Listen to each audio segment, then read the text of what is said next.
Gaafa abbaan biyyaa bahu inni hin beeku. Gaafa abbaan biyyatti deebi'u ammoo halkanuma lamallee wajjin hin bulle. Abbaan ni wareegame. Dheebuu abbaa hin baane. Garuu karaa abbaa isaa irraan gorre. Qabsoo abbaan eegalechi fufee wareegama hedduu kafale. Daadarkaa hedduu keessa dabre.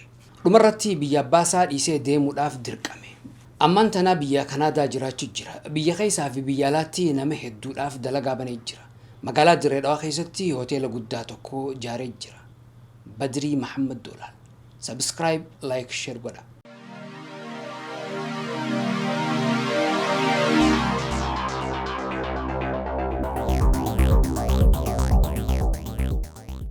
لفتي بخر واري بك الجيته غوتو تبيروتيس هدو هورتي حرقي بها انا جارسو ردا برق اميت خيسا غوتو تهدو تبرقي قبساو تلفتي تنقبدو خيسا توكو بدري محمد دولالي بدرين goota ilma gootaati.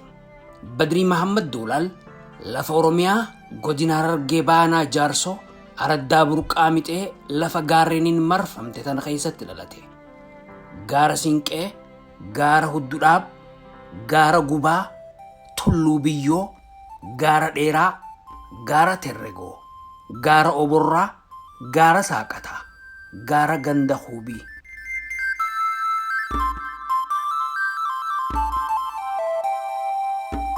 Abbaa isaa goota Oromiyaa Haji Mahammad Doolal Ahmadii fi haadha isaa Faaxee Magan Sharoorraa bara 1976 dhalate. Badrii Mahammad Doolal biddeena nama qoobsu qibaabarratti beekan akkuma jaansanitti. Badriin osoon dhalatin nama akkam akka ta'uuf deemu tilmaamame. Cimimmuun ayyuutii turtayyi taarikaan raabeeku. Haadhaamee korbeessa tokko gabbaasaatti qalaa nama jaarsa nama xiqqaa jaarsa ta'uutu naa dhalachuu deemaa jechuudha. Akkasiin gurgurtaa hirkatee akkasii abbaa ayyuutiitti qalanii rabbiin dhalchise. Guyyaa tokko dhaabbate. Biyya tana keessa badrii kan jedhamu. Badrii kiyya bar guyyaa loo badrii dhaamee jechuudha. Badriin ilmaan dhiiraa keessaa inni quxusuu Haji Mahammad Doolal ta'us nama bakka itti yaadanii olitti argamu. خانمان إنسان قديس جلو خان أبان كنياس بيا سومالي جلو إسات قشات ديمي بيته أكجاسات هيتي إنماتو أناهو نقول تناف ميشان كنما نمتك خدماتي ماتي ساني خيسا وربوتو وقنوتي يا روسن بدري لما جولتي سمونا مو جولي من قبضو Akkuma abbaan kiyya guyyaa duraa jeesuun jaarsa nama dura deemu jeesuun gartee rabbiin sunuma ta'e beekaa rabbi malee abbaa kiyyaa mitiilleedha. وهم ديادر إيه ركبه Mucaan qaamaan xiqqaa kasammuun guddaa kun waan hedduu abbaa isaati irraa dhaale. Akkuma abbaa isaa nama ummataaf yaadu nama namaaf garaa laafu. جولي ميدم تخنم فدو يو تبنو جولي نمني برا ميدم فدو أبا ركتانا جت جولي يرو تكينيا خن فكينيا تكون سني خاسه مجا تكو جمال اسماعيل جناني هذا الرادي هم ناس كابو نمو ترورس ارجع فرا ما يرو رأي نو خنا نمو إسا خنا ارجع فرا يو نرجع دينتهم التنديس في جلتين كابا يرو ببا رأي عصودي منو إن رأي من أمباس هم من أركو هم أنا رأي دي جلال فدو من أمباس يرو أن أركه نوجين ديما تقطني يا دكتورنا تلمذا يا إنفد جورله والله تنفدو أمان ددت نجايان غرغر غدا أمالله نما غرغدا جرا نما يو خاجورله ربين كنني فخن هذا دنيا فكاتو باغني فكاتو رأين وجهك رأي ثاني بباسو إسان كانوا خاج آيات جينيتين الرأي فكني تكما هذا موسى دري الناني ربنا متعاقدوا فيه الماس هذيك بدي صديق غرغد أنا ما يقول فين كبتو نوجي ديمتي يو خامنا تاين جاني يوم مو غارم لفت تاين جان وجين كي برسيس هذا مني برنوتا برسيسوني يا روسن ماليني تكاترمني أرشي دبته كوفي سديتا ميلام خنار كجوجرو أرشي دبته كوفي جاتا ميشان أرشي دبته كوفين ديما أرشي جاتا ميشاني أفا جاتا ميشاني را أرشي دي دم فياد أفين كوبا خايا وانا في أسبيزا دانين فيدما تورا قرشي صدوم يشاني ما فرتمي خنا كان بدرين كن أقول أني تناجروتي جيرو جلقباتي في فونه دردرة نياتا خنا قدوم بيخو غندشون كرتان عشرانيتي تاسع في داتر أما كان تقول ركض وخنا ناركيتي أبليس وان تجرت خنا أركين عنجي خطوتي نياتا سيجي چنقود مونو جنيات نانجي إنه كن نخيس أنا أركم ملأ وأنا ما خيني الناس لا ما تشون رافق كاتوميتي حالي إني كابوفي حالي خيني وان والفق كاتومي غرا غرا يجوري أكما صلى الله عليه وسلم إرجع ربي توجا قريش ما خيس أنا أركم بكفر إني قوقا أركم سيس ربين بدري محمد دولال جولم مالان دلدلا توراف حواتوري أنا يرون قدرة بنا الدولة فقدود عابين جبوت فاجيسنة نجادي ثاني نجدايا ده جمع ثانين كبا خنومانو نتابعنا يرو جولم ما خنا شقات إنه ده كانت دوينه كنا مت دكان جارو خنا قون هاوين تيجا قدون لفمسنو قدو بنا عابين نجدو بدري محمد دولال راديو أنا الدانين باو bakka deemu hundatti sagantaan afaan oromoo ta'isa dabartuun jirtu dhaggeeffachuu qofaa miti xalayaas katabee warra raadiyootiif erga keessattuu raadiyoon Itoophiyaa damee Harar waa'ee isaa jabaadha namni raadiyoo Itoophiyaa damee Harar dhaggeeffatu Jaafar Aliitii fi Alfii Abdul Wahaab beeku kan Badrii Mahammad Doolaal hin beeyne hin jiru jechuun ni danda'ama Badriin waan adda addaa katabee raadiyoodhaaf erga mana poostaa dhaquudhaaf hadhee isaa ka'ee hanga Ejersa Gooroo miilaan gara kiiloomeetira 15 deema. Raadiyoon xiqqaa tokko jira asittiin fannifadhee deema. Irra guddaa raadiyoon Harar raadiyoo Burhaan Afaan Oromoo kanaatiin hordofa. Maammiilaasi yeroo sunitti afaan biraatillee hedduun beeku afaan Oromoo kanaan beeka. Ni namuunaaf raadiyoon dhaggeeffachuu kanaaf informeeshinii hedduun jala deema. Afaan tokkicha zaata akkatti Hararii qabnu sun bikkaan fedhe yoon jiraadhe waan fedhee jiraan nan dabartu. Maaqmaaqsallee barreessuufin ture maamilaan ture. Haalaan nama dhiba yeroo sun akkitti ergus xalayaa barreesseen Ejersa Gooroo miilaan sa'a lama deemee dhaqee mana poostaa xiqqaa tokko jira achitti darbaa. Ji'a tokko faana eeggadha dabarsuudhaaf yookaan ji'a lama faana eeggadha. Haatee Harar dheeyitee guchi dabarsan. Osoo namni gaafa reediyoodhaatti xalayaa barreessee gaazexeenyaadhaaf hin ergine takkuma takkaan waa'ee dambidooloo takka irratti namaaf haadhaan wanni jedhan deebisaan teessan sun naan qofsine jee warra gaazexeenyaatti deebisu ture inni gaafas.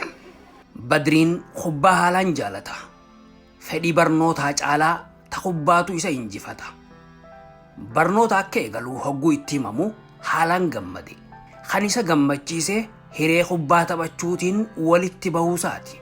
Ni yaadadha toleeraa hundarraa jedhanii Wallagga irraa dhufanii mana keenya ta'a. Akkuma abbaa sumummee qaban mana keenya ta'a. Yeroo deemos fudhachuu dhufu Hararii wal harkan Jamaaliin.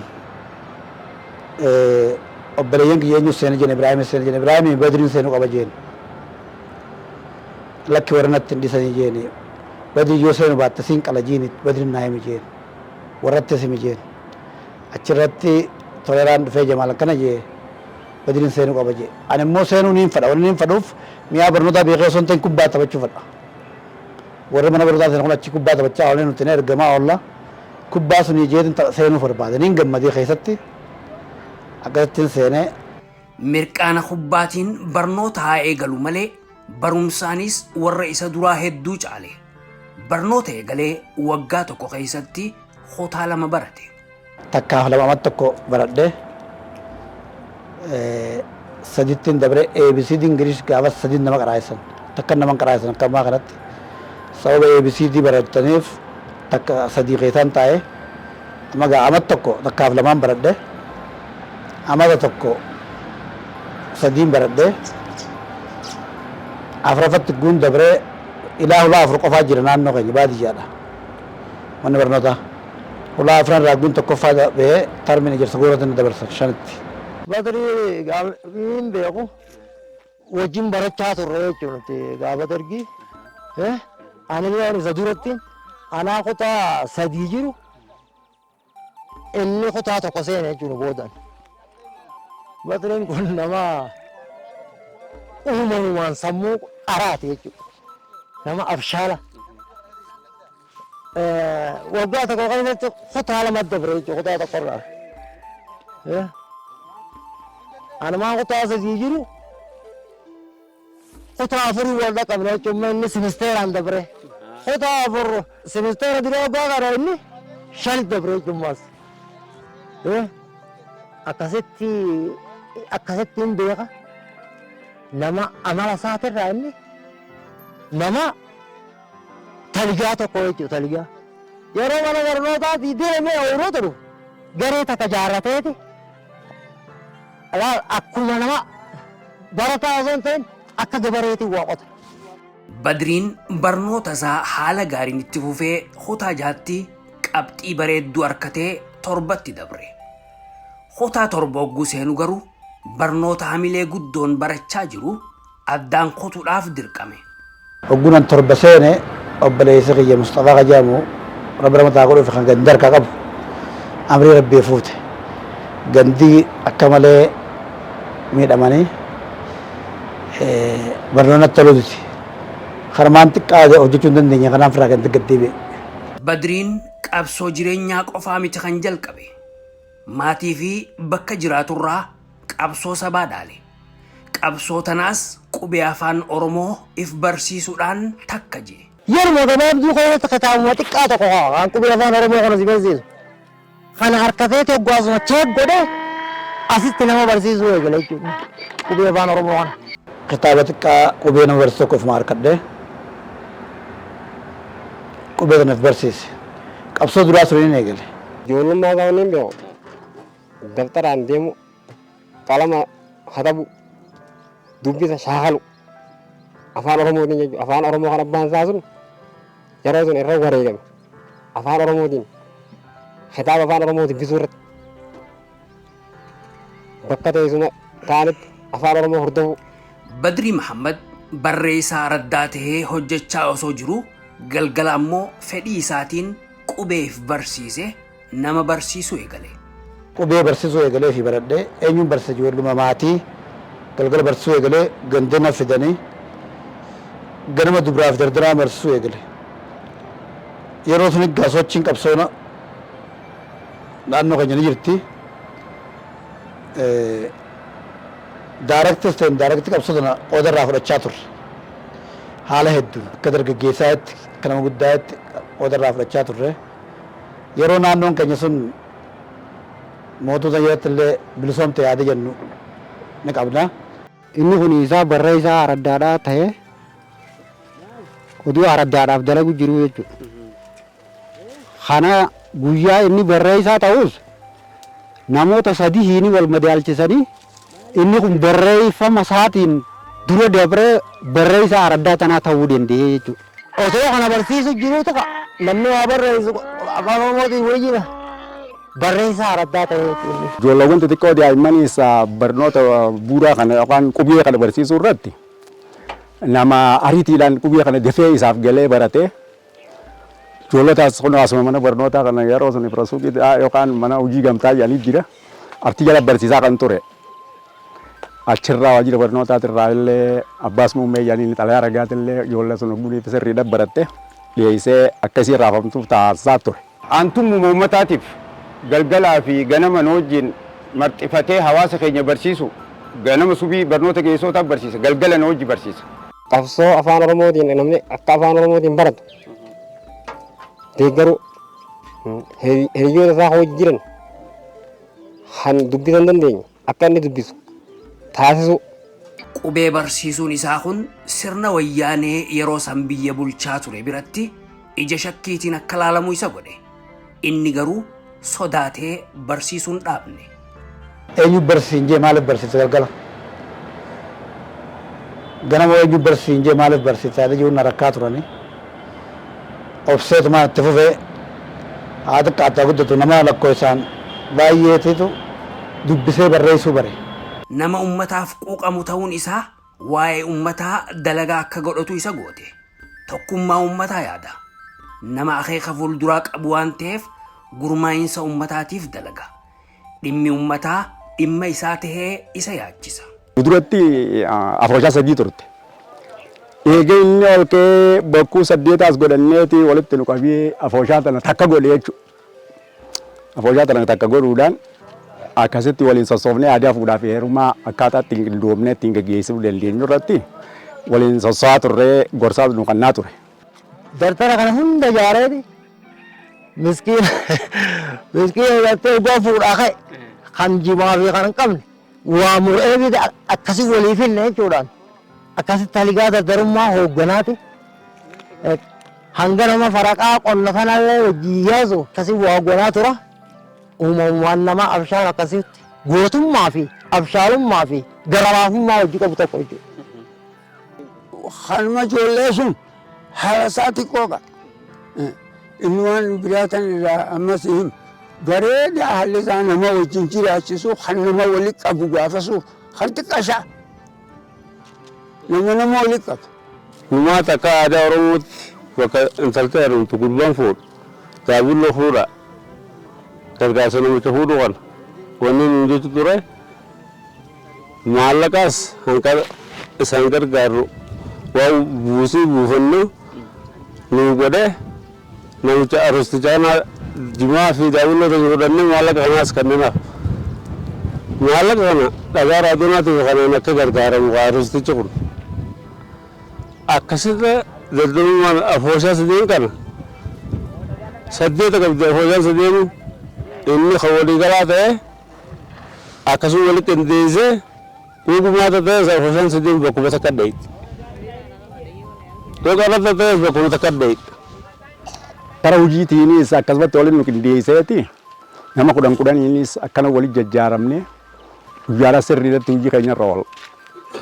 Bifa sirriin nu qindeessaa akkaataa namni kun walitti hirkifatee waliin harka wal qabatee ittiin sosso'ee wal jaalatee waliin deemu taasisuudhaaf hedduu nama qabsaa'aa ture. Dalagaan inni ummataaf dalagu jaalala ummataa akka harkatu isa goote. Jaalatamuun isaa ammoo wayyaaneen ija akka itti diimeeffattu godhe. Namni jaarmaa isaanii kana keessatti akka dura taa'aa araddatti filame akka barreessaatti abaawonni barbaaddii isaan jala galuu qaba. Yookaan kaambii waraanaa taa'uu qaba yookaan magaalaa galuu qaba. Kan hin galu sababa gartee yookaan waraana bilisummaa Oromootiin wal qabuu fi as taa'aa yaada jiruun ija irratti deebisan. Oromummaaf kana barbaadanii reebanii hiriyoonni isaa kan guyyaa sun ajjeefamanii beeka. Aanaa Shaafiitti Xayyaanii fi Kadir Usmaan Yuusuf kan yeroo sun arma gatan.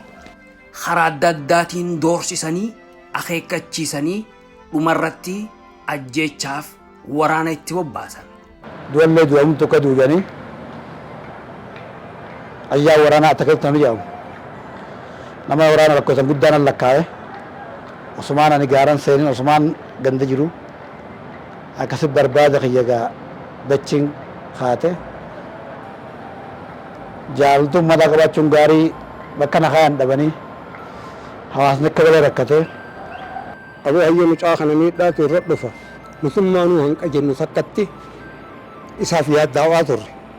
Silaa Badriin mucaan kun nama dhufa jiru asii bahee yoggaas rafnaa hammujuu takka geenye yeroo sana. Wayyaaneen Badrii ajjeechaadhaaf barbaaddi. Badriin ammoo lubbuu isaa baraaruuf ganda dhaloota isaatii bahee gara araddaa burqaa misoomaa Booseesatti baqate. Achin nan beekan jee maqaa jijjiiradhe Sulee naa baasanii Suleemaan naa baasanii achi ture. Booseessa dhaqeetis turuu hin dandeenye. Achittis tabiraatu isa mudate. Noofeembar 1994 guyyaa jimmataa lola guddaa ture. Guyyaa sun nama nagayaa ta'e hedduu dhume ana achi jiru lolli gute keen mana tokko seenee isii kana mana cufaa ubbantu gun harka haadha manaatiin mana banaa dhiisii deem jeel siree wayii tan boqqolloo irra kaayitan irra bahee guyyaa guutuuchi oole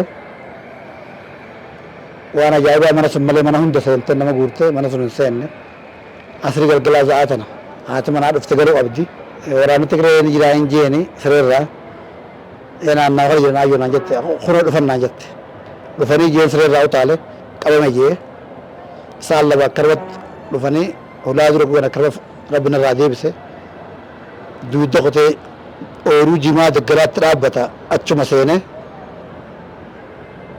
xiqqoo gaddeemnaan haadha dhiiraa tan dibicha qabdee gara manaa deemtu harkee galchuudhaaf irraa fudhadhee dibicha qoonqoo dibichi nyaatu fuudhee akka nama gartee lafa qonnaa oolee gala deemu Tigree keessa dabree ganda biraa dhaqe. Ganda kanaa bahee habiraa dhaqus bakka deemu hunda wayyaaneetu jira. Keessummaa na bulchaan jeeni galgala sun keessummaa fi nama jiru hunda guuranii gataa jiran.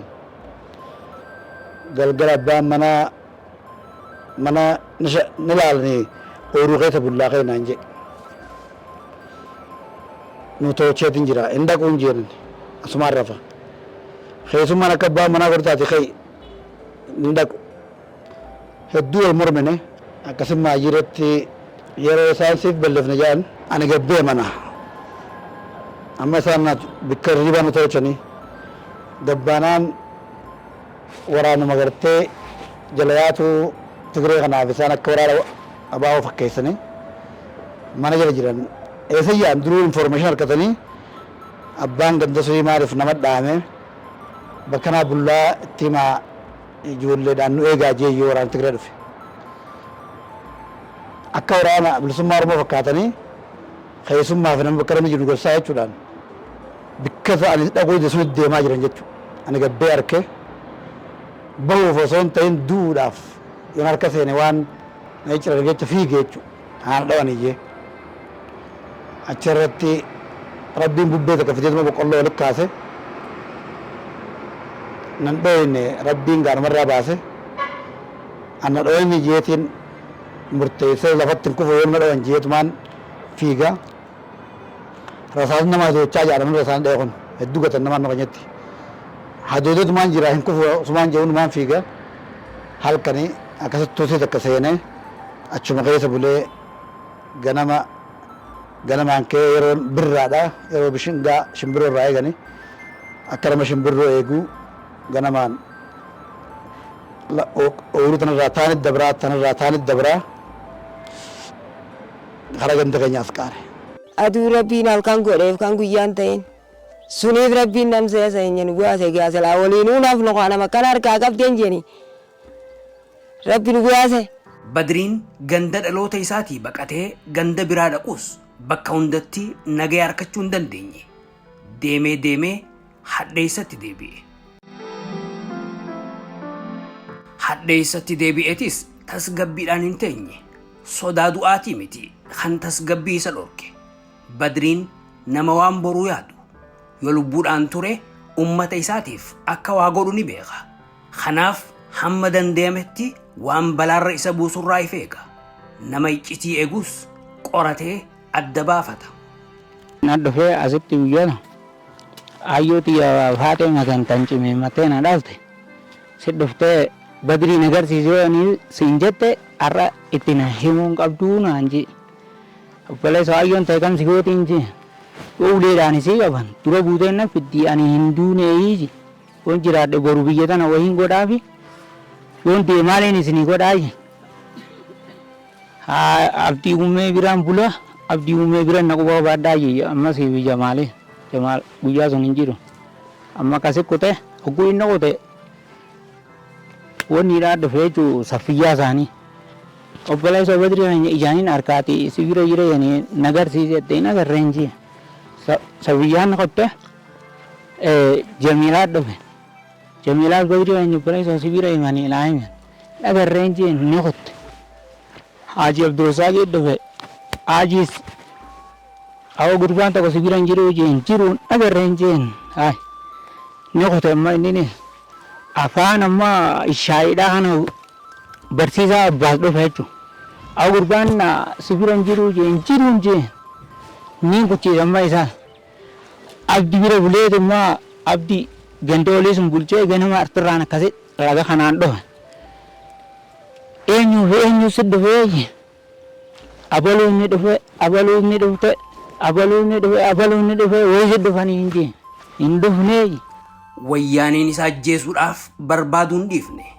Uummanni ammoo Badrii du'aan hin feene. Bakka isa itti dho'isu dhabe. Lafa tanarraa bakka itti amanan dhaban. Akka nama du'e awwaaluutti boolla isa keessatti dho'isan qotan. Jedheereessitaniiti hanga hogguunii fi dhaabbadee salaatu mataa kiyyarra kanatti harki boo'u jidduu boolla naaf gootanii nuun jedhe. Hayyee taate jenneeniiti akkasitti guyyaa sun Muusaa Umar kunis naaf oole akkasirra kaanee harma dhufne. Haala saniin iccitiidhaan boolti qotamte. Boolla qotamte tana namoota muraasa malee namni beeku hin jiru. Waan godhan dhabanii gaafa akkatti awwaalan gudhaban guyyaa tokko boolla 5 qotanii 5 irraa takka keessa na kaayan. Hanga ajjeechaatti barbaadanii sababa isaatiin qabiitti tun manaama fakkaatanii jiraan isaa manaama fakkaataa jechuudha. Boolla meeqa keessa qotanii boolla jiruudhaan awwaalame. Boolla qabrii jiruu ja'anii moggaasan tana keessa eega kaayan booda akka hin shakkamneef tooftaa garagaraatiin dho'isuudhaaf yaalii godhan. Hogguunii fi qonneef illee gubbaa tanarra muka akkasitti irra neeyneeti. Gaafas waan hin jirreef wanni dhiddecha haamne muka sun gubbaa bal'ifnee jooniyaa algeetii jira. Gaafas yeroo san keessatti jooniyaa algee sun beeqeessinee dhiddecha kana gubbaa keenyee akka biyyeen itti gadi yaane jennee achi gubbaa keenyee biyyee san irra dachaafne jechuudha. Amma hulaatti tolchine jechuudha. Hulaa qallifneeti akka namni dirqiidhaan dhiibatee seenutti hulaa qallifnee tolchine jechuudha. Kanaaf qashaa luuqaadha guurreeti lankaa luuqaa sun itti takashnee wanta goon qashaa sun duraan akkasitti boolla tanatti achi hirkifna jechuudha. Dhagaa boodaan dhagaa baxxee tokko laallee finnee ittichi hirkifna. Kanaaf ardi booda biyyee itti qashatti dachaafna. Naannoo isaa sun ammoo dikee fi waan itti guurree biyyee qonnee baafne tana boolla tana keessaa namni waan ifi dhufe biyyeen tun taddachii keessaa baate ta'uu waan beekuuf biyyee tana eessaa qottanii boolliti hoo eessa jirti jedhanii yoo nu gaafatan ofii jenneeti illaan sammuu teenya keessatti yeroo if gaafannu biyyee tana belleessu qabna jennee akaafaa fudhannee biyyee hanga tokko solarree hanga tokko sochaarree hanga tokko wanta goone akaafaa fudhannee dachii tana kataarii tana idil haara yoomsinee akaafnee biyyee sun belleessinee. Badriin warra isa awwaale kana bakka sanii akka fagaatan dhaameef sababa isaatti balaarra akka hin buunee fi iccitii tanaas akka hin baafneef naannoo kana akka hin turreetti hime. Warri awwaale garuu nama boolla kaayanii fagaachuu garaan isaanii hin dandeenye. Asuma turanii akka iccitiitti dho'isan mala baafatan. Yoonii fi namni tokko dhufe namni sun dhufee akkan wajjin haasofneef nuti qamsa keenya baafanneeti illaan martoo teenya ofirraa keenya shurraabaa fi buttaantii teenyaa fi akaafaa keenyaa fi dongoraa keenya fudhannee dalaga seennaa jechuudha. Awwataa egaa nuti mirqaanneeti dalaga taanee jennaan jechuudha. Namichinis waan silaan wajji haasa'uu dhufe hogguu nuti biraa kana inninis jibbee waan deemu hamma inni deemutti nuti gadi hin teenyu jechuudha. Tooftaa iccitiittiin eegan baafatanis rakkoo biraa tafurmaata barbaadduutu jira. Nama lubbuu qabu nyaatee dhuguu eega awwaalan booda akkamitti nyaataa fi dhugaatiin kan namaafiin yaaddoo biraa taate saniifis malli hin dhabamne. Ani sa'a namni yaa'u sa'a jimaa gurratan hin dhufu suuta sa'a salaanni giyee yeroo namni qab gargar jedhe akkasi karaa makiinaa milladhee tulluu tanarra milladhee akka nama faltii facaasuu diyaarta sun keessa nyaata isaatii fi aanan fuudhee waan iddawachaa hogguun ani dhufe suutarraa waneetiin takka akkasii ol milladhee taanichi milladhee lafa kaayyadhee akkasitti hogguun isaa kakkanne suutuma irratti deebisee achi millachaa qoonqoola wanii fuudhee garagala jechuudha. Namni tokko narratti hin shakkine jechuudha. Intala Faatumaa Marqaasim jedhamtuun guyyaa keessa zuurii akka nama dhufee horii waa fuudhutti safii daarota mataa irra kaayyattee wallisaa dhuftee boolan naa gad darbitee informeeshinaa barreessitee naa kennitee yeroo kan naannaa kana jirtu Tigireen guutu na barbaada. Akkam shaggee bareedduun tala si jaaladhee maltu naa mala. Akkam shaggee bareedduun tala si jaaladhee maltu naa mala. Qubee ittiin barreessitu habarsiisee sisuma. dhaabbattee wajjin haasa'uuf haalli waan hin mijoineef waan jiru katabdee nyaata yeroo fidduu itti kanniti. Inninis waan isin katabde dubbisee hogguu deebitee dhuftu itti kanna. Inaasaaf jarjarumaaniin waanin dabarsuu xalayaa daddarbee fi nyaataa fi dhugaatii eeguun kan kenneef jarjarumaaniin deebi'ee jechuudha. Qabsaawaan kun jiruudhaan awwaalameetis wayyaaneen isa barbaaduun dhiifne. Halkanii guyyaa barbaade mana idilee ni seena mana idil jala dhaabbata halkan yoo gabbaate mana jala dhaabbatan yoo gabbaate mana jala dhaabbatan waa'ee Badrii nama dubbatu kana dhaggeeffatan akka jabaa rakkanii. Dukkantiin ni keessa jiru qabrii nama du'eetti awwaalan irraa addaa miti. Garuu lubbuutu isa keessa jira. Gurraan ni dhagaya. Ijaan ni arga. Dukkana malee garuu wanni arku hin jiru. Haasoo namaarraa fagaatee jira. Hoflaa fi tapha namaatiin wal dhabee jira. Nama isa bohaarsu. Kan maal dhabdee maal feeta ju'uun tokkollee hin qabu. Nyaanni ittiin tolu. Akka namaatti rafu. Halkanii guyyaa addaan beekuun isaaf rakkoodha. Nama jiru addunyaarraa fagaatee hadhaa biraa dhandhamaa jiru kana wayyaaneen barbaaduu ni fanne. Bakka jiru akka baasaniif nama tumuun itti fufe. Ulee qofatti hin dhaabbanne. Badrii bakka jiru baasii jechuudhaan nama Saadiq Usmaan ja'amu rasaasaan dhoyitee ajjeefte wayyaaneen. Dubbiin hammaachaa akka jirtu hubate Badriin. Obsi isaanii dhume. Sababa isaatiin lubbuun namaa wareegamuun boolla keessatti awwaalame keessaa akka bahuu isa dirqisiifte. Du'aaf kutate. Akka nama maraateetti huccuu baafatee boolla itti awwaalame keessaa bahe. Badrii Mahammad Doolaal aduu osoo ijaan hin arkin firaa fi aaliidhaan adda bahee saahibaa fi ollaadhaan wal dhabee halkan 11 fi guyyaa 11 namni lubbuu qabu kun qabrii keessa jiraate. Badriin maraataa fakkaatee lafa waa guuraa gara qalbiidhaan yaadetti deeme. Arraa sabaluu du'e, falmataa du'e, obsaa du'e, saadiqii du'e tokko tokkoon isiin guyyaa irraa waraqaan gad darbiti. Lubbuun tiyya jaran caaltu as keessa salaam jiraachuu hin danda'u. Bee haaduu jee murteessee huccuuf cifraa dhiisee kan hin isaanitti hin mari'atin yeroo waaree asiin bahee lafa tana keessaan malkaa abduu akka mana warra sun dhagee kan Tigreen as jirtu maraataa ta'ee akka maraataa itti koshoroo isii lafa darbe lafarraa fuudha qawween akka qaban akka maraataa na ariyaa xaasaa isii lafa darbite arraabaa abbaas muummee Doolaal kawarra baate barsaa asiitiin ijoollee gadhiisna ture deem jeeni waldaa keessa kan hin huccuu hin qabne paantii malee. Akkasitti hotee mana maraatiin dhaqee jechuudha. Halkan 11 kana bulee gotaa keessa artee amma najjeesanii isaan ajjeesanii jee ukkaamamee taa'uu kanarra jee akkasitti artii karaa waldayaa kanaan huccuu ofirraa facaasee jireenyaa ujibbee karaa waldayaa kanaan akkasitti karaa kuseetiin eeltokkeen akkasitti fallaana galee. Akka jabaa haruma keessa rakkatee halkan 11 haruma keessa kan qilleensa hin argin akkasii wajjin hin jiraanne jechuudha. Rabbiitu jiruun malee lafeen isaatu orman jirtu. Janni gaafalinni kan dachii fi samii maamullu rabbi. Akkasitti tan gama rabbiitiin nyaachuu jira malee gama salaamotummaa dabree kanaan inni waa nama jiraachuu dandeenyu. Badrii Mahammad Doolaal egaa raddaa burqaa mixeetii deeme booda gara hadhee isaatti dhaamsa erge. Badriin qabame oduu jettu dabarse. Oduun sun warra aanaa bulchaa jiru bira akka geessuufis nama mootummaa biratti dhageeyitii qabu biraan akka gahanitti hime. Hayyuun warra Doolaal Ahmad Saddiq kun Badriin qabame oduun jettu akka facaatu godhee wayyaanee isa barbaaddu tooftaa isiin hin yaanne itti fidee abdii kutachiise. Ejersa gooroo warra hajira ishee dhaqaadha. Badriin qabamee ji'ee naatti himi jeeni.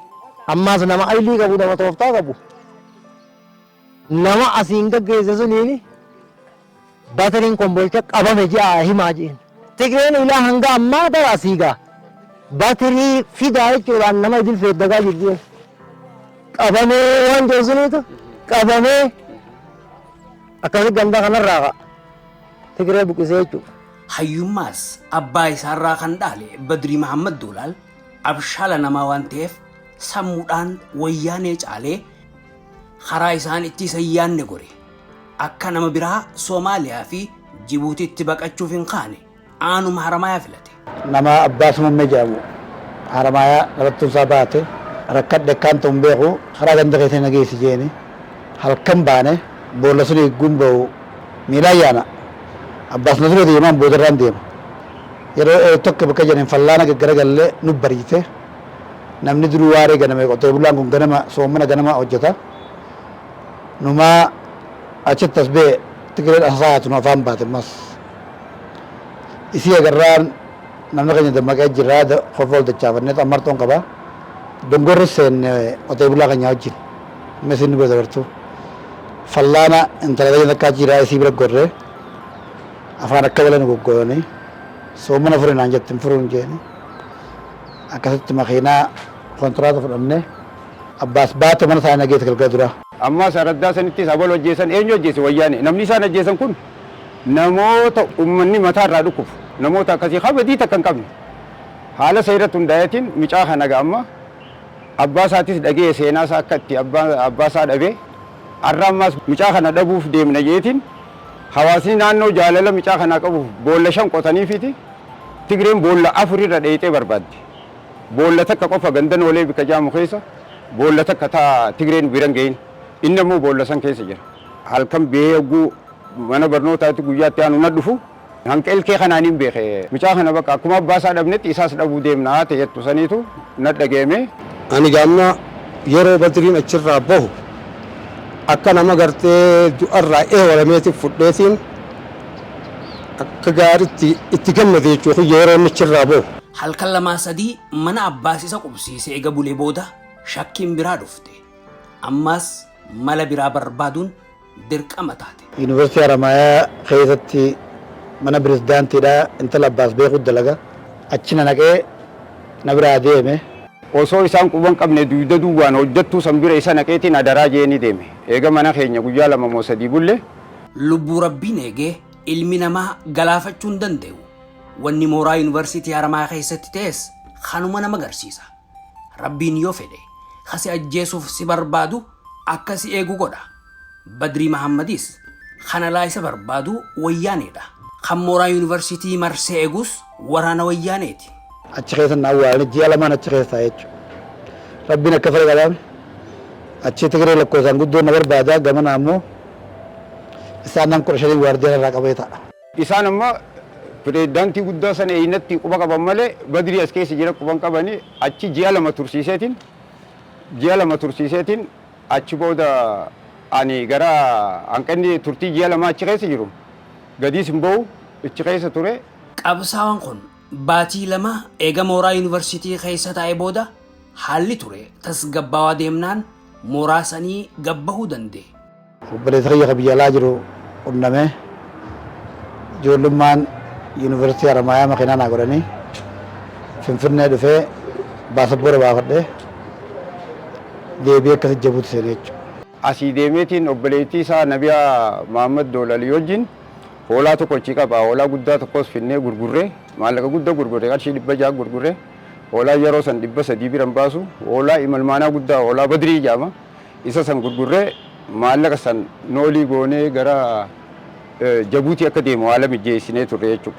Yeroon asichi deebi'u ammoo anna hidhan jechuudha. Nama tokkotu dhufee Mahammad Ibrosh ka jedhamu ana tokkicha warra waarsuu naan je gurra keessaa rifeensa qaba Badrii siituu bikkatti awwaale beeka yoo fiduu baatte ati tarkaanfii sirra fudhannaa je ani Badriis hin beeku rabbiinis natti hin beeku ani hojjetaa mootummaati barsiisaadha hojii xiyyaafin deema ammas asbeezaa bitadheetiin hojii xiyyat deebuu jira ji'aaniin akkasitti deema tanaaf yoo badiin na bira jiraatte tarkaanfii feetan fudhadha ammoo hanqa badii rabbiinis na quban qabnetti rakkoon takka hin jiru jeetiin didee ji'a 4 fi bultii 11 hidhaa san keessa ture amma shan mangistuu hajaamu abbaa manaa hindoo amma gargabi qarshii 20 waasii ta'ee na gabbaase garuu san keessatti miidhaan narra ga'e uleenis narra geessee jirti harka kiyya kana miikii waraqaa wanta haadda qallaa tokkoon hidhaniiti harka lachuu ammallee gurraachoominni isaanii mul'ata.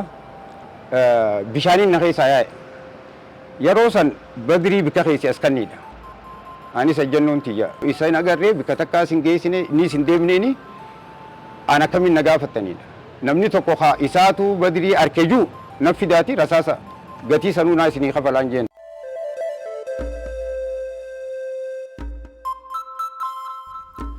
Goota kana akkuma abbaa isaa roorroon biyyaa baaftee baqattummaadhaan Jibuutii waggaa 2 taa'e. Jibuutii kan hin gasseene ji'a shanaffaa guyyaa shaniitiin bara 95 gasseene ispoonsara bireetee jina arge silaa dafeen baa ture ahumatti jara yoonni tokko lafarna harkisanii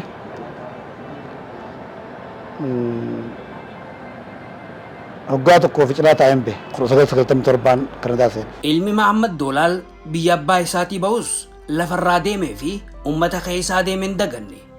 Jireenya mataa isaa qofa nama yaadus hin taane.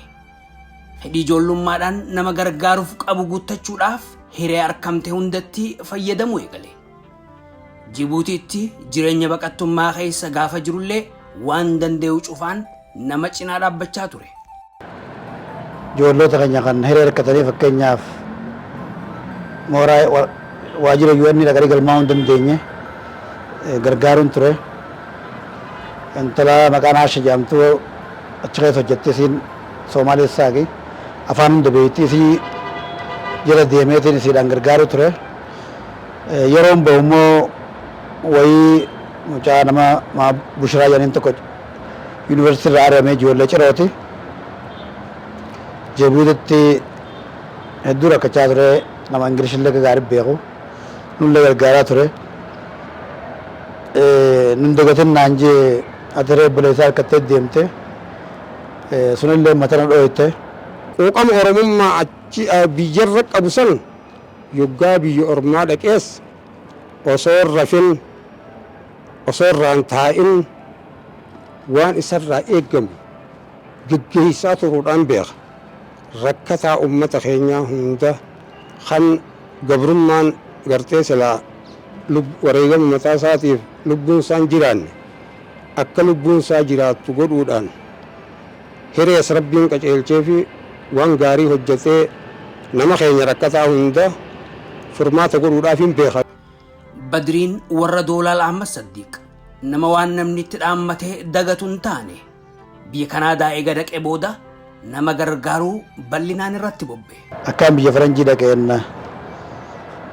obboleessuma kiyyaan dararee akkamitti mee nama tokko lamallee taatu gargaaruu dandeenyaa jeen gaggaafachaa ture. Haalli laafaa miti. Osmaan hin turin Oromoon hin jirtu magaalaa yeroo nan dhaqe sun magaalaa nuti jirtu sun afurii jira. Ana obboleessa kiyyaa gurbaa Booranaa tokko Areeba Jaatan jedhini gurbaa Wallaggaa tokko Amsaaluu jedhini nu afur qofaa jira.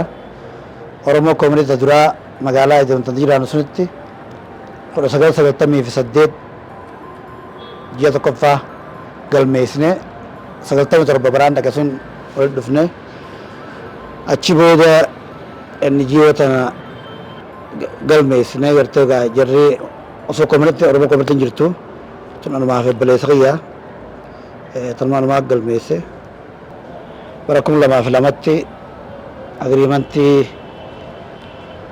mootummaarraa rabbumaa nu gargaare harkanne. Nama gargaaruuf mootummaarraa hayyama eega fudhate booda baqattoota biyya ambaatti haala garagaraa keessa jiran hallakkoo isaan hammana hin ja'amne bahar gama baase. Kun ammoo waan jireenya isaa keessatti gammachuu isaaf dabalu. Waan takkatanii jiruuti keessatti ittiin gammadu keessa nama tokko jiruurraa jijjiiruu jechuun nama biyya isaatii bee baqataa gargaaruu jechuun laaftuu miti. Badriin nama gargaaruun jireenya isaati. Waanuma waliin guddatee ammaas waliin jiru. Rakkataa hedduudhaaf mana ijaare. Beelawaa hedduu nyaachise. Handaaree meeqaatam daara baase. Ulamaayii hammana hin ja'amneef irkoo ta'e. Barataa hedduu barsiise. Ummataaf daandii baase. Dura maatii kiyyarraa eegalee warra keenya haadha tiyya waliin kiyyarraa eegalee osumaan kana gargaaruu ni yaada dhagaawaa ijoollummaa الله تخيني ورا قرتي أرقليي وما كان قبله harmeet jigaafadhee warri abaluu akkami jiran akkam gaafa jiranii yaada jiru naan jette achirrattiin isi yeroo isi gargaaru isi waa ergu keessaa yeroo gannaa yeroo rakkinni beelaa jiruu fi yeroo ramadaana warra tokko warra lama sadirraa eegalee Osmaan juutti fufee ara ganni rabbi haa ga'u waan godhanillee himuun gaarii miti yeroo gannaa yeroo ramadaana yoo xiqqaatti warra 200 ol gaafaan warra 500 bitu gaafaan warra homaaf gargaarullee homaatiyyatti qaba jechuudha. Wanni nama gammachiisu nama gargaaru na gammachiisu hin jirtu. Gammachiisu yoo na gaafatte nama hoobii qabaa ilma namaa tokkoon gargaara hin gammada jechuudha. Asumatti nu fayyade jechuudha. Nuti maataa askaa keenya biyya sanallee fayyade. Amma ijoollee keenyaa jijjiiruudha jira jechuudha. Obboleessa Fayyafaa uumaa isaa fi askaa isaatu fuudhee achi geesse jechuudha. Gargaarsa akkasitti itti jira jechuudha karaa hundaa. Daandii kanallee yeroo ammaan dura kan mootummaan illee carraa harkatee nu baasaan jirre yeroo lama sababii isaatti dindilli malkaa jibdu kun nu baa ture. Akkasuma hiyyeeyyiidhaafis mana ijoollee abbaan qabneefis harma keessatti ijaaraa ture amma mana. Wanni dhaa tokko asirra ijaaraa ture kan Shuwaar Maataa Deemkaa Caatiif mana guddaa ijaaree jira. Mara amma xaalaa jaaniin kun oolan mana chii mul'atu kan isaa ijaare. Wantoota kanas godhaa ture. Qarshiin illee biyya sana keessatti waan qabu namni iddoo gargaaraa jira.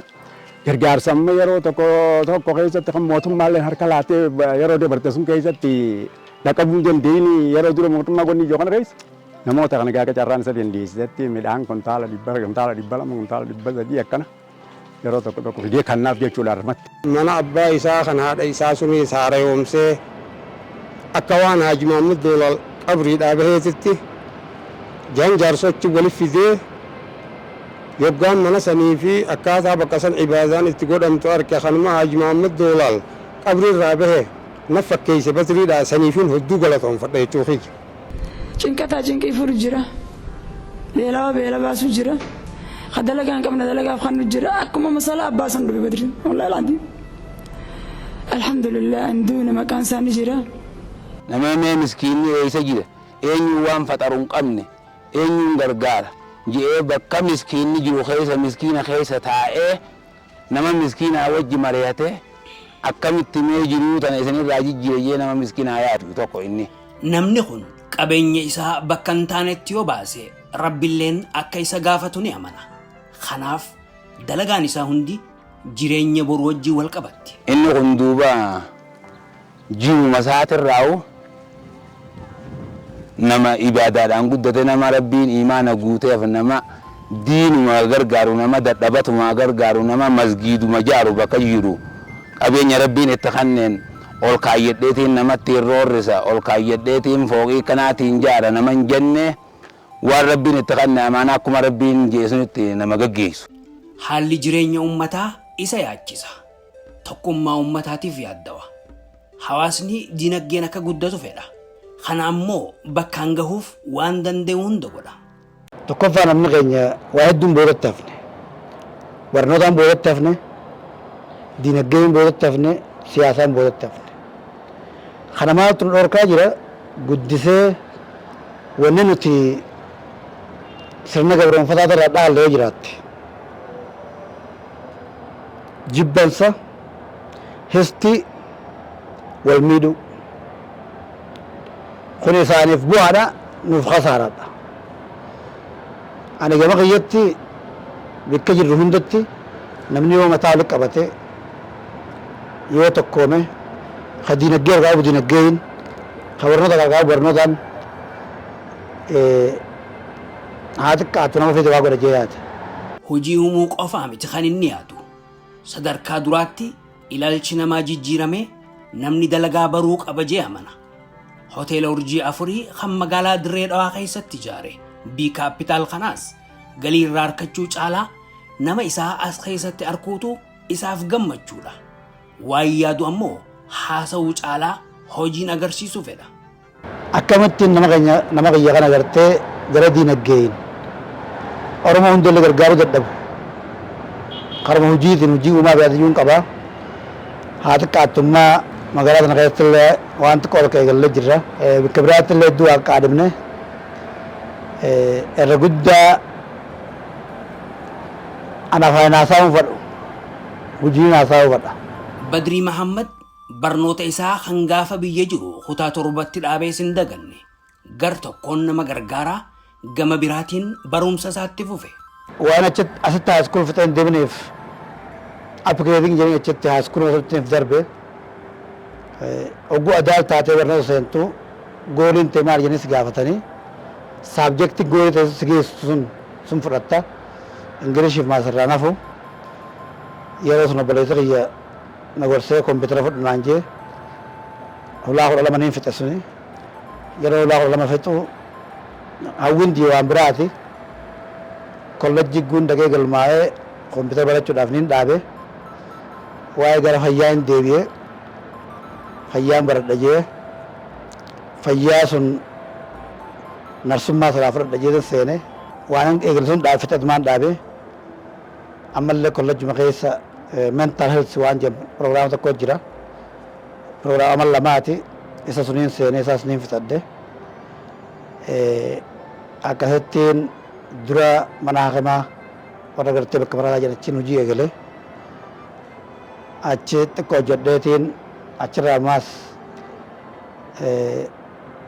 kutaa nuti jirru sun sadarkaa sadiitti qaban sadarkaa poolisaa poolisa magaalaa poolisa federaalaa poolisa kutaa qabanii sharaf kajau sun seene isaanis barnoota mataa isaanii qabanii nu barsiisanii leenjisaas nu kennanii akkasittiin hojii sun seenee hojiin diitarraa maatiin sun maal hojjechaa ture jechuudha. Badriin abbaa ilmaan 8ti.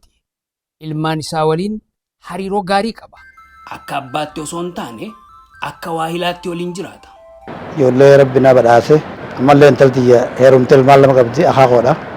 Alhamdulillah tanaan rabbi nu ga'e. Namu ijoolleen jaalataa ijoolleen tiyya ijoollee ajaa'ibaatti xiqqoorraa amma guddootti saahibban kiyya obboleeyyanii haadha abbaadha.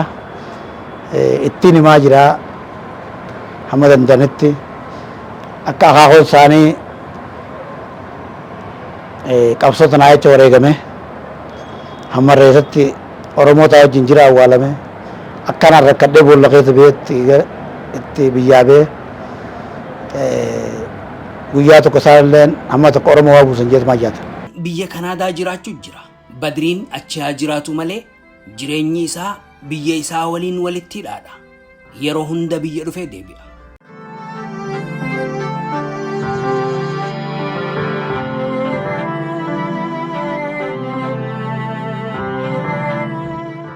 Badrii Mahammad bakka jiruudhaan itti awwaalame deebi'ee hogguu arku waan yeroo sanii yaadate. Waa hunda dura galata rabbiin galchuu barbaada. Kan gartee ama 27 booda isin na deebisee wajjin heeruma akkana waliin haasawanii waan kana dubbachuu rabbi nuu kenne alhamdulillah rabbil alamin. Tan lamadaa obboleeyyan warra boolla kanaa qote Jamaal Abrahaamii fi Muusaa Umar obboleeyyitii Faatuma. Tan lubbuu ishee kan ta'e guyyaa 11 halkan 11 asitti nagoo waachaa turte. Isiillee jazaa rabbi haa kafaluuf hin jaa. Ala ta'anii haasa'uunii fi taate akka dhufanii arkuun adda. Amanuun dadhabeerra. Ara deebi'ee guyyuma suniin akka nama guyyaa sun jiru tokkoon dhagahame. Lama dammoo kan akka qiyyaa meeqaa hiree dhabee nama iccitii akka faatu jabeessuuf dhabee boolla sana keessa meeqaan lubbuu dhabe meeqaa galaafame kanan maqaa beeku. Rabbumaan na baasuuf fedhe malee nama firri dhiigaa obboleeyyan tumiisa ulee tumaniin lubbuu isaanii baasuuf jecha geessee itti fidee jira jechuudha. Duuba fadhuma rabbiiti. Alhamdulillah rabbiin lubbuu na baasee naannoo nuti jirru kana akkammaa kana gandee hedduun hin jiru yeroo sunitti ganda kana jinnii jira yaani jinnii waan beekamu waan isin taate laga kanarra namni bahuu ni sodaata bakka namni dachii gubbaa bahuu sodaatu kanaan Ana harkan kudha tokko guyyaa kudha tokko boollatan keessa kan nyaannatti hin tolle hirribnatti hin tolle badii takkaan malee yakka tokkoon malee oromummaa kootiif jecha eenyummaa kootiif jecha akkasitti boollatan keessa rakkadhee waan kana akkuma isin reef jette ammataan koo haasa'uun turre. Warri ganda kanaa guutuu nama hamma xiqqaa malee akkaanan boollatan dhokadhan beekan. Iccitii walii jabeessuun seenaa namummaa keessatti amantii teenyatti qabsoo keessatti wanni qabsoo Oromoo walitti hambisee iccitii jabeessuu dhabuudha jechuudha. Akkas rabbi na baasee waarra sadarkaa irra gamonaan gaan jenne kan hin takkaa magaalaa gurguddoo dhaqeen bayane lubbuu baasuudhaaf asii Haramaayaa baate dhaqee sababumaa nama beekuun sababaan dur namaa toleen rabbiin obboleessa bakka iyyuu naa godhee asii immoo kan hin deeme ji'a lammaffaa guyyaa lamaa guyyaa kamsaa suniin asii boollatanaa ba'ee jechuudha. Alhamdulillah gaa rabbiif galanni haa ga'u nageen bu'e kanaaf oromummaa wayi taatee gartee suufne tanaaf rabbiin galanni haa ga'u rabbumaatu tanallee fide rabbiif galanni haa ga'u akkasirratti rabbiin fana badhaadha guddaa kana keessa nu kaayee jechuudha. Badriin madaarraan qooriin takka qaba. Bakki ilmaan Oromoo wareegamanitti awwaalaman kabajaa dhabuun isa laaleessiti. Gaaf tokko ammoo bakki tun kabajaa akka harkattu godhuuf karoora qaba. Har'a warra kabbaa qiyyaa sun Haji Mahamad Dolaal Mustafaa Rawwee warroota biraa kanneen maqaa dhabeeffachuu hin dandeenye ulaamoota sheekkootota manguddoota ijoollee xiqqoo daa'ima haati luusiftuu wajjin kan ajjeesan ammallee bakki sun kan kabajaa silaa barbaachiftu hin harkatin tun hanqachuunsi hammarreessi sun hedduun dhaga'ama ta'innaaf ta'u inshallah guyyaa tokko rabbi kabajaatti goona. Badriin dhaamsa qaba. Dhaamsi isaa namni waan dabreef osoo hin taane waan dhufuuf karoorfachuu qabaadha. Mana wanni citaa irra kaaniif qorqorroo irra kaaniif rooba dabree miti rooba dhufuuf. Kanaaf wanni irra geetun boru sirraas ga'u malti sirra geesseeti jirti. Namoota hundar geesse boru dhaloota biraa irra ni geessi. Malli maali? Malli isaa kana gaaruun jiru suni. Tana lama dammallee namni keenya nama waa harkaa qabuutu wal falma. Namni harkaa hin qabne maa wal falma. Hee jirtutti tan amma jirtu tan nu dabartee tan wurii dhuftu tana fayyadamanii qilleensa jirutti yoo wal gargaaran gara hundaanuu nam tokko nam sadii yoo gargaare dhaamsa kiyya. Nam tokko nam sadii qofa yoo gargaare tokko yoo gargaare bakka guddoo yaada. Namni waan dalagurrattis obsa qabaachuu qabaanis dhaamsa Badriiti. Namni waa hojjetu ni qomata mana ni hamatamu. Yoo waa hojjechuun barbaanne yoo dubbatamuun barbaanne hojjechuu dhiisuudha. Dhaamsi abaluun kun kana godheerra ani maaliin godhee if gaafadhaa dhaamsa kan inni namaa qabu. Inni kun kana godhee kana tolche kana balleesse ati hoo maal goote nama gargaaruun laaftuu miti. Namoota gargaarta kana yeroo tokko si garagala diina ta'a simiidha akka abdii kutatu si godha. Kanaaf obsa barbaachisa. Ammallee duniyaa tana amata irratti waarru dhaamsi guddaan hin qabu gargaarsa nama gargaartaniin jiruu ta'e san dabarsaa yaadachuu hin qaban. Nama kana jireenyummaan isaatu nama waa barsiisa. Namni waan itti ka'e murannoo yoo qabaate quuqama sabaa yoo qabaate waan takka galmaan ni gaha jara kanarraa fakkii fudhatanii dhugaa fi haqa jiru sun irratti hundoofte sabaaf qabsaa'u isaanirraa hin baradhaa isaanirraa baranne daandii sun irratti akka tarkaanfannu jechaan dhaamaaf. Iccitii jabeeffadhee ilaa aduu irraa kunoo qaba tirii godhin argin guyyaa tokko na afaan hin fe'in amata 27 kana afaan kiyya keessa hin bu'an jechuudha. Kunoo arrumaan isiniif dabarsu jira malee. Namni rakkoon irra dhufte akkuma kiyya kanatti iccitii jabeeffatee kunoo obboleessa rafti akkasiyyoo jabeesse guyyaa tokko seenaansaa hin badduu yaa obboleeyyan kiyya.